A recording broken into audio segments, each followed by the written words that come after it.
विद्या भारती की online class में आप सभी का एक बार पुनः स्वागत है। हम कक्षा 10 का विज्ञान विषय का पाठ 3 आनुवंशिकी पढ़ रहे हैं, जिसमें हमने मेंडल के 3 नियमों के बारे में पढ़ा, जिनमें हमने 2 का अध्ययन कर चुके हैं। प्रभाविता का नियम, पृथक्करण का युग्मकों की शुद्धता का नियम 2 के बारे में हमने अध्ययन किया। आज तीसरा और एक महत्वपूर्ण, जो समझने की दृष्टि से भी काफी महत्वपूर्ण है, तीसरा नियम पढ़ते हैं, स्वतंत्र अपव्यूहन का नियम। स्वतंत्र मतलब अलग अलग, अपव्यूहन का मतलब जाना, एक पीढ़ी से दूसरी पीढ़ी में जाना, मतलब स्वतंत्र रूप से जो लक्षण के युग्म विकल्पी है वो एक पीढ़ी से दूसरी पीढ़ी में स्थानांतरित होते हैं। और ये जो हमने 2 नियम पहले पढ़े वो दोनों एकल संकरण पर आधारित थे। आज हम ये जो तीसरा नियम पढ़ रहे हैं ये द्विसंकरण पर आधारित है, जिसमें 2 लक्षणों की वंशागति का अध्ययन करेंगे। परीक्षा में अगर ये आ जाए द्विसंकरण किसे कहते हैं, तो द्विसंकरण की परिभाषा लिखनी है। ऐसा संकरण जिसमें 2 लक्षणों की वंशागति का अध्ययन किया जाता है उसे हम द्विसंकरण कहते हैं। और द्विसंकरण का जो उदाहरण है वही इसका उदाहरण है। जो हमने पृथक्करण का नियम या युग्मकों की शुद्धता का नियम पढ़ा था, तो उसमें जो हमने उदाहरण लिया था वो उदाहरण एकल संकरण का उदाहरण है। तो अगर परीक्षा में आ जाए एकल संकरण किसे कहते हैं, तो हमें एकल संकरण की परिभाषा लिखनी है कि ऐसा संकरण जिसमें एक लक्षण की वंशागति का अध्ययन किया जाता है उसे हम एकल संकरण कहते हैं। और उदाहरण वो लिखना, आपको बस इतना ध्यान रखना है कि यदि परीक्षा में एकल संकरण द्विसंकरण संबंधी प्रश्न आ जाए तो उदाहरण तो ये लेना है, जैसे द्विसंकरण का यहाँ से परिभाषा द्विसंकरण की लिख के उदाहरण से लिखना हुआ, आपको उसको समझाना है। तो हम पढ़ते हैं स्वतंत्र अपव्यूहन का नियम। तो स्वतंत्र अपव्यूहन का नियम क्या कहता है कि मेंडल का यह नियम द्विसंकर संकरण के परिणामों पर आधारित है। द्विसंकर संकरण के परिणामों पर आधारित है। इस नियम के अनुसार यदि 2 या 2 से अधिक विपर्यासी का मतलब विपरीत लक्षणों युक्त पादपों के मध्य संकरण करवाया जाता है, तो एक लक्षण की वंशागति की, एक लक्षण जब एक पीढ़ी से दूसरी पीढ़ी में जाता है, वंशागति का मतलब एक पीढ़ी से दूसरी पीढ़ी में जाना, हेरिडिटी, तो एक लक्षण की वंशागति का दूसरे लक्षण की वंशागति पर कोई प्रभाव नहीं पड़ता। मतलब 2 लक्षण है, ये दोनों लक्षण है, ये पीला, ये गोल, ये हरा, ये झुर्रीदार। तो लक्षण 2 है, एक तो बीज का रंग और दूसरा बीज का आकार। तो बीज का रंग और बीज के आकार 2 लक्षण हैं। ये दोनों लक्षण जब एक पीढ़ी से दूसरी पीढ़ी में जाते हैं तो एक लक्षण दूसरे लक्षण को, एक लक्षण के युग्म विकल्पी दूसरे लक्षण के युग्म विकल्पी को प्रभावित नहीं करते हैं और वो बिना प्रभावित किए अगली पीढ़ी में जाते हैं, इसलिए इसे स्वतंत्र अपव्यूहन का नियम कहते हैं। तो एक लक्षण की वंशागति का दूसरे लक्षण की वंशागति पर कोई प्रभाव नहीं पड़ता, अर्थात प्रत्येक लक्षण के युग्म विकल्पी केवल पृथक अलग ही नहीं होते, अपितु एक दूसरे के प्रति स्वतंत्र व्यवहार करते हैं, जैसे एक दूसरे को जानते नहीं हैं, अर्थात स्वतंत्र रूप से अपव्यूहित होते हैं, एक पीढ़ी से दूसरी पीढ़ी में जाते हैं। तो इसे स्वतंत्र अपव्यूहन का नियम कहते हैं। जैसे 2 यात्री एक बस में एक सीट पर बैठे हैं, एक कहीं दूसरी जगह का, एक दूसरी जगह का, तो वो एक दूसरे के प्रति स्वतंत्र व्यवहार करते हैं, बात करते हैं तो नॉर्मल करते हैं, उनको एक दूसरे से विशेष कोई मतलब नहीं है। जब उनका गंतव्य स्थान आ जाता है वो उतर जाते हैं, खत्म रिलेशन। तो वही बात इनमें कि दोनों एक साथ हैं, लेकिन एक साथ होते हुए भी दोनों का जो व्यवहार है वो अलग अलग है और एक दूसरे को प्रभावित नहीं करते हैं और एक अगली पीढ़ी में जाते हैं। तो इसको बोलते हैं स्वतंत्र अपव्यूहन काल, कि दोनों लक्षण साथ रहते हुए भी अगली पीढ़ी में स्वतंत्र रूप से व्यवहार करते हुए अपव्यूहित होते हैं, जाते हैं। इसको हम एक उदाहरण से समझते हैं। हम यहाँ पे 2 लक्षण लेते हैं, लक्षण और उसके युग्म विकल्पी। युग्म, एक लक्षण के हमने पढ़ा है कि एक लक्षण के जो युग्म विकल्पी होते हैं वो 2 होते हैं। जैसे हमने 2 लक्षण लिए, एक लिया गोलाकार और पीला बीज। पीला, अब बीज, पीला मतलब क्या हो गया, बीज का रंग, तो हमने लक्षण क्या लिया है, बीज का रंग लिया है। अब बीज के रंग में दो युग्म विकल्पी होते हैं, एक तो पीले बीज होते हैं और एक हरे बीज होते हैं। पीले बीज है, हमने जब मेंडल के जो लक्षणों की टेबल पढ़ी थी तो उसमें हमने पढ़ा था कि बीज के रंग में पीला रंग प्रभावी होता है और हरा रंग अप्रभावी होता है। तो प्रभावी को हमेशा कैपिटल से दर्शाते हैं, अप्रभावी को हमेशा स्मॉल लेटर से दर्शाया जाता है। ऐसे ही एक दूसरा लक्षण हमने लिया है बीज का आकार। बीज का आकार, इसके भी दो युग्म विकल्पी हैं, एक है गोल और दूसरा है झुर्रीदार, मतलब सलवटें जिनमें होती है। तो गोल है वो प्रभावी है, झुर्रीदार है वो अप्रभावी है। तो हमने जो उदाहरण में जो लक्षण लिए हैं पीले और गोलाकार, दोनों समयुग्मजी है। समयुग्मजी हमेशा उदाहरण में आपको पता है जनक हमेशा समयुग्मजी लिए जाते हैं। तो पीले और गोलाकार दोनों समयुग्मजी है, तो capital Y capital Y, capital R capital R. और बीज वाले, और दूसरा पौधा हमने लिया है समयुग्मजी हरे झुर्रीदार। तो यहाँ पे हरा है वो अप्रभावी लक्षण, तो स्मॉल लेटर, और झुर्रीदार है वो भी अप्रभावी लक्षण है, उसको स्मॉल आर से प्रदर्शित करते हैं। इन दोनों ऐसे दो, एक पौधा तो ले लिया समयुग्मजी पीला गोलाकार और दूसरा ले लिया हरा झुर्रीदार। इनके बीच में जब संकरण कराएंगे तो जो F1PD है, जैसे हमने ये लिया पीला और गोलाकार और हरे और झुर्रीदार, जब इनके बीच में क्रॉस कराएंगे, संकरण करवाएंगे, ये जनक पीढ़ी है।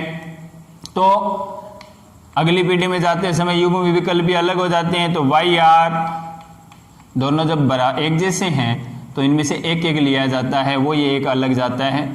इसमें स्मॉल वाई स्मॉल आर, तो ये अलग गया अगली पीढ़ी में, ये अगली पीढ़ी में गया। तो F1 जो पीढ़ी प्राप्त हुई है, जो ये F1 पीढ़ी प्राप्त हुई है, F1 पीढ़ी में जो सभी पौधे होते हैं वो पीले और गोलाकार, पीले मतलब ये कैपिटल वाई है वो प्रभावी है, यहाँ पे कैपिटल आर है वो प्रभावी है। तो पीला और गोलाकार बीज वाले पौधे प्राप्त होते हैं। लेकिन ये विषम युग्मजी है, क्योंकि एक कैपिटल है, एक स्मॉल है, एक कैपिटल है, एक स्मॉल आर है। तो F1 पीढ़ी में जो पौधे प्राप्त हुए वो कैसे हुए, पीले और गोलाकार विषम युग्मजी पौधे प्राप्त होते हैं। तो इनका जो लक्षण प्रारूप अनुपात है वो लिखते समय ध्यान रखना है कि द्विसंकरण का लक्षण प्रारूप अनुपात F1 पीढ़ी का, ये कौन सी पीढ़ी का है, F1 पीढ़ी का। तो लक्षण प्रारूप अनुपात क्या होगा, 100% सभी पौधे पीले गोलाकार। तो इसमें ये नहीं लिखना आपको समयुग्मजी विषम युग्मजी, ये पीले और गोलाकार है, बस इतना लिखना है। जीन प्रारूप लिखेंगे तो क्या लिखेंगे, 100% सभी पौधे विषम युग्मजी पीले व गोलाकार बीज वाले, तो इसमें विषम युग्मजी लिखना है। अब हम F2PD का अध्ययन करेंगे। तो F2PD का अध्ययन करने के लिए जो हमें F1PD प्राप्त हुई है उसके दो पौधे लेंगे। जैसे ये हमने F1PD में सभी पौधे ऐसे प्राप्त होते हैं, इनका F2PD में अध्ययन करने के लिए जैसे दो पौधे लेंगे, उनमें आपस में स्वपरागण कराएंगे और जो पौधे प्राप्त होंगे उनका अध्ययन हम अभी आगे करते हैं। तो हमने स्वतंत्र P1 में द्विसंकरण के माध्यम से जो F1PD में जो पौधे प्राप्त हुए थे, capital Y capital R small R, यानी विषम युग्मजी पीले और गोलाकार बीज वाले जो पौधे प्राप्त हुए, इनका हम F2PD प्राप्त करने के लिए स्वपरागण कराएंगे, संकरण कराएंगे पुनः। तो हमने दो पौधे लिए, विषम युग्मजी पीले गोलाकार और विषम युग्मजी पीले गोलाकार, दोनों एक जैसे पौधे जो F1PD में प्राप्त हुए दोनों लिए। जब ये अगली पीढ़ी में जाते हैं तो इनमें प्रत्येक का, इसके 4 युग्म विकल्पी बनते हैं और इसके भी 4 युग्म विकल्पी जो अगली पीढ़ी में जाते हैं, दोनों के सेम है। पहले लिया कैपिटल वाई कैपिटल आर, याद ये ध्यान रखना जोड़े बनाने, कैपिटल वाई का कैपिटल आर के साथ, कैपिटल वाई का स्मॉल आर के साथ। पहले कैपिटल वाई के दोनों आर के साथ बना लिए, फिर small Y capital R small Y small R, ऐसे ही 4 ये सेम है दोनों। अब ये अगली पीढ़ी में जाने के लिए जब इसका अध्ययन करेंगे तो अगली पीढ़ी में 16 पौधे प्राप्त हैं, तो 16 के क्रॉस करवाना अलग है। तो इसका एक फ्लो चार्ट बनाते हैं। इस फ्लो चार्ट के माध्यम से हम इसका अध्ययन करेंगे। तो एक को हमने नर मान लिया, एक को हमने मादा मान लिया। अब वही जो चार ये हैं, capital Y capital R, small Y capital Y small R, small Y capital R, small Y small R, ये चार इधर लिख लिए और ये चार इस साइड में लिख लिए। Capital R capital Y capital R, capital Y small R, small Y capital R, small Y small R. अब इनका क्रॉस होगा तो क्या पढ़ेंगे? जब इसका क्रॉस इसके साथ होगा तो capital Y capital R capital R. तो ये कैसे पौधे हैं? ये है कैपिटल वाई, ये कैपिटल वाई प्रभावी लक्षण है, पीला रंग है वो प्रभावी है, हरा रंग अप्रभावी है, और जो राउंड गोल है वो प्रभावी लक्षण है और स्मॉल आर है वो अप्रभावी। और आप में पता है कि प्रभावी लक्षण के लिए दोनों युग्म विकल्पी समान, अप्रभावी लक्षण के लिए दोनों युग्म विकल्पी समान चाहिए, तब वो अपने लक्षण को क्या करता है? प्रकट करता है। प्रभावी लक्षण का एक युग्म विकल्पी ही अपना लक्षण प्रकट करता है। जैसे तो ये कैसा है? इसमें दोनों कैपिटल वाई है तो ये हो गया पीला, ये दोनों कैपिटल आर है तो ये हो गया गोल। तो ये जो पौधा है वो पीले व गोल बीज वाला होगा। दूसरा, अब इस कैपिटल वाई का इसके साथ होगा, इस लाइन में इसका इन चारों के साथ एक एक बार होगा संकरण। तो इसका हुआ, जब इसके साथ संकरण हुआ तो capital Y capital R small R. तो कैपिटल वाई है तो ये पीला और कैपिटल आर आ गया, एक स्मॉल आर है एक कैपिटल आर है। तो कैपिटल आर आते ही जो प्रभावी लक्षण अपना लक्षण प्रकट करेगा, तो प्रभावी कौन है? गोल कैपिटल आर। तो ये कैसे बीज वाले होंगे? पीला और गोल बीज वाला। फिर इसका तीसरे के साथ जब क्रॉस हुआ तो कैपिटल वाई कैपिटल आर हमें प्राप्त हुआ। इनको मिलाना है, वाई वाई साथ में लिखने, आर आर साथ में लिखने, ये ध्यान रखना। स्मॉल है वहाँ स्मॉल लिखना है, जैसे एक आर, ये दोनों आर कैपिटल है तो दोनों, ये कैपिटल वाई और ये स्मॉल आर है तो कैपिटल वाई स्मॉल वाई। तो ये ध्यान रखना गलत नहीं लिखे जाए। तो जब इनका संकरण हुआ तो ये कैपिटल वाई आ गया एक, दूसरा चाहे वो स्मॉल है लेकिन कैपिटल वाई जो पीला रंग है वो प्रभावी लक्षण है, इसलिए ये जो होंगे पीला और दोनों कैपिटल आर है इसलिए गोल।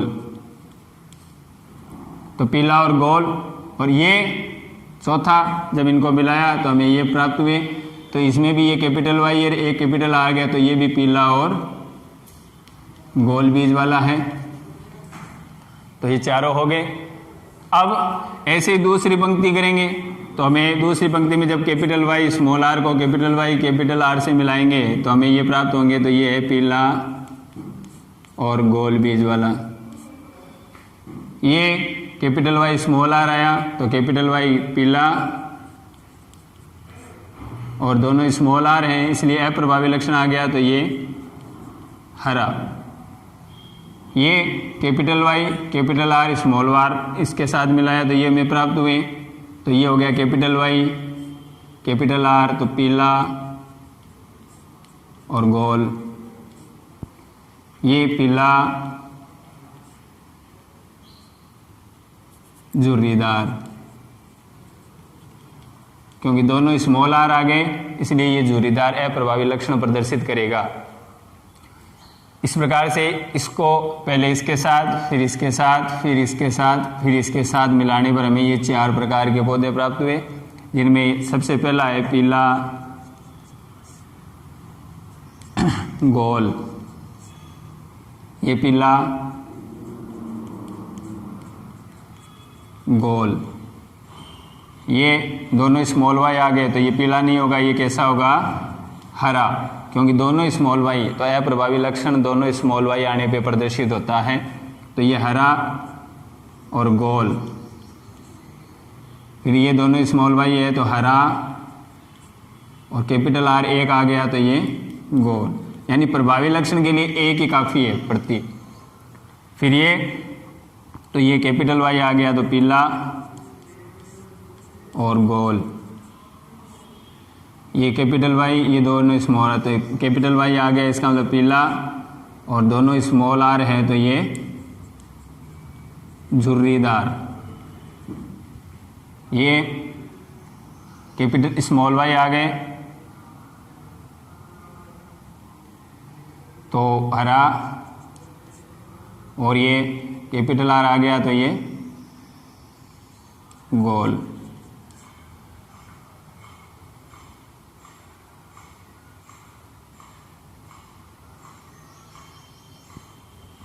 ये एक बीच में गलत लिखा हुआ है, यहाँ पे ये जोड़ीदार होगा क्योंकि दोनों स्मॉल आर आ गए।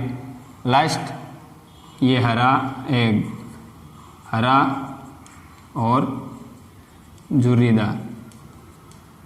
तो इस प्रकार से हमें ये 16 पौधे 1 2 3 4 5 6 7 8 9 10 16 पौधे प्राप्त हुए। अब इनका हम जब लक्षण प्रारूप अनुपात लिखेंगे तो लक्षण प्रारूप अनुपात में पीले और गोल, तो पीले और गोलाकार बीज वाले पौधे को छांटना है, तो पीले और गोल एक ये हो गया, 1 2 3 4 5 6 7 8 और 9। तो पीले और गोल बीज वाले कितने होंगे? 9 अनुपात। फिर पीले और झुर्रीदार, तो पीले और झुर्रीदार 1 2 3, तो ये 3 हो गए पीले और झुर्रीदार अनुपात। हरे और गोलाकार, तो हरे 1 2 और 3, ये 3 हरे और गोल हो गए, इनका अनुपात आया 3। और लास्ट हरा और झुर्रीदार एक ही है, उसका अनुपात हो गया 1। तो लक्षण प्रारूप अनुपात क्या है? 9 अनुपात 3 अनुपात 3 अनुपात 1।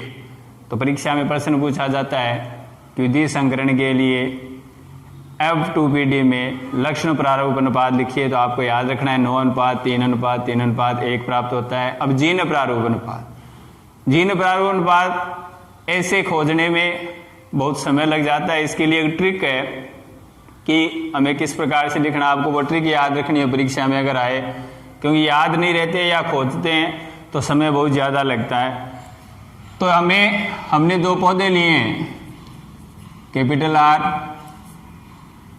Small R, capital Y small Y, ये 4 लक्षण लिए। हमें क्या करना है? इनके जोड़े बनाने हैं। किस हिसाब से वो आप समझना, इसको लिखने की आवश्यकता नहीं, मैं जो नीचे ट्रिक बता रहा हूँ वो ध्यान में रखना। जैसे capital Y capital Y capital Y capital Y capital Y capital Y 3 बार लिखने।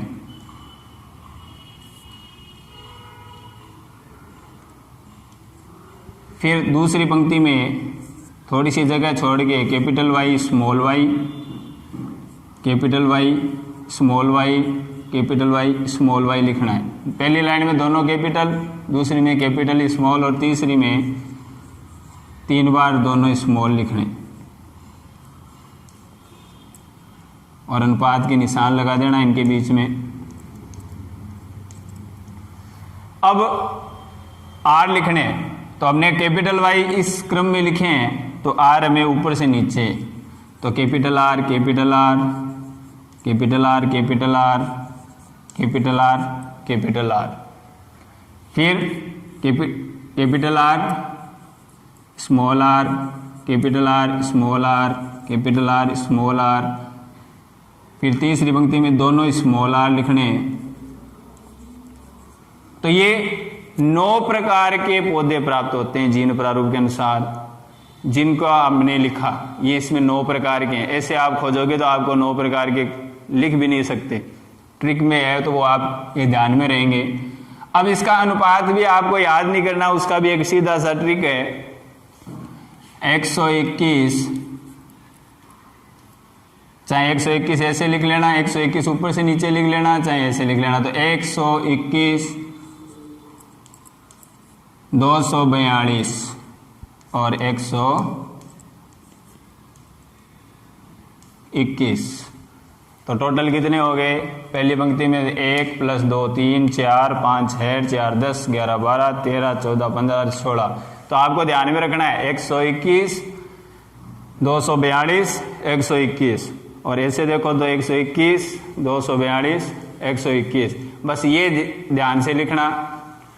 अब ये हो गए इसके जीर्ण प्रारंभ अनुपात। अब आप इसमें से खोज सकते हैं कि कौन सा कितना है। जो लिखे हैं वो उतने ही आपको इसमें मिलेंगे।